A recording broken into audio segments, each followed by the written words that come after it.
right, so my cat Mikasa is sitting right here on the keyboard, and I'm trying my best to just record this video, go about my business, because every single time I take her off the desk, she jumps back on. I mean, she's relentless with it. I don't even know if you can see her. Can you see her? No, you can't see her, but she's there. You can see her fur, like a little bit of her fur right there. Ah, there's her head.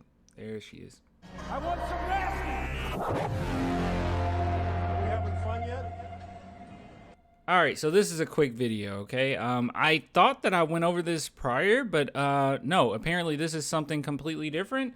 So I got sent this on Instagram, I believe. So look, if you guys want to send me anything, please send it on Instagram or Twitter. If you want me to go over anything, just tag me, or you can send me a message directly. And this is on Austin Reeves talking about when he could have signed with the Spurs, and he finally gave a reason to why he didn't sign with the Spurs, or not why he didn't, but the Spurs intriguing him at the very least. So if you guys want to support the channel, clanthemerchfan.com, link in the description, or become a patron or YouTube member, only $2 per month. If you don't want to do any of that, please just subscribe and like this video, and that will mean the world to me. That will suffice. All right, so let's go ahead and take a look. I already lost the article. Where's the article? Here it is. Lakers Austin Reeves reveals why he nearly signed with the San Antonio Spurs. So let's go ahead and move down. It says this past summer, the San Antonio Spurs found themselves included in offseason rumors regarding the potential signing of Los Angeles Lakers Austin Reeves. Now, you guys already know how I feel about Reeves. I think that he is perfect as far as the type of player, the archetype of the type of player that the Spurs will need in the future. I don't necessarily think that they would need Austin Reeves himself. I think that they're going to need a star caliber player, but someone that's very similar to what Austin Reeves can do, where he basically can do lots of different things, switch army knife when it comes to the offensive side of the ball, and I think the Spurs need that.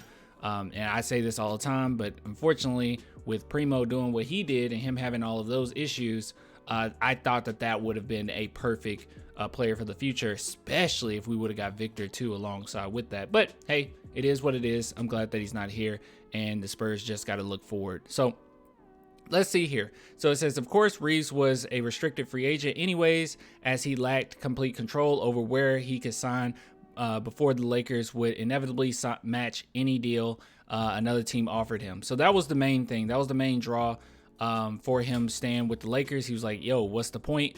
We could read his quote here. But honestly, yeah, I didn't think that the Spurs should even try, because the Lakers were just going to spend so much money. And I know people brought up the fact, they brought this up. They were like, well, the Spurs should have at least offered a bunch of money, so the Lakers will have to match that, and you put them in a pickle. It's like, well, it doesn't necessarily happen like that. And then what if the Spurs would have just been like left with that offer on the table? Like, it's a bad look. And no, it doesn't happen like that. Okay. The Lakers were going to match whatever. That was very or they were very adamant about that. All the teams knew it. And whatever you would have paid for him, it wouldn't have been worth it, I didn't think. So yeah, anyways, this is what Reeves had to say. It definitely creeps into my mind, obviously, when there's, a little bit of talks back and forth about something possibly coming to light. You hear things, and obviously with Wembanyama, like, so much upside with him, your mind kind of just wanders into that basketball world, what that would be like. Then it moves on, or we're moving on, and he says, this says, regardless of any interest he might have had with the San Antonio Spurs, Reeves knew that he was going to end up with the Lakers. So he said, but I didn't think there was any way that the Lakers didn't match whatever was offered. They pretty much made it pretty clear that they were going to match whatever. You think about it a little bit, but at the end of the day, I wanted to be in LA.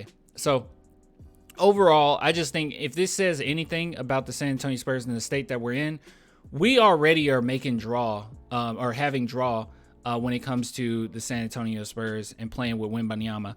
Like, you guys already know, our facility, I think it's $500 million facility. Absolutely beautiful, absolutely gorgeous. The Spurs are starting to expand into Austin. They're expanding into Mexico. I mean, they are really trying to get a hold of that southern market, and it's a beautiful thing to see. And I think that along with that, and you on top of it, that we might potentially be getting, hopefully, in due time, one of the best players to walk the earth, you're going to have a lot of draw, and you're going to have a lot of people trying to come to the Spurs. And this is just like a small taste of that. Okay. Austin Reeves wouldn't even fathomed going to the San Antonio Spurs a year ago. He wouldn't even thought about it. But now we're in a position where, yes, we are enticing, and we are a market that people want to dabble into. So it's a beautiful thing. And I think in the next few years, 2-3 years, it's going to be gorgeous. It's going to be even better than what we had with Tim Duncan, where people wanted to come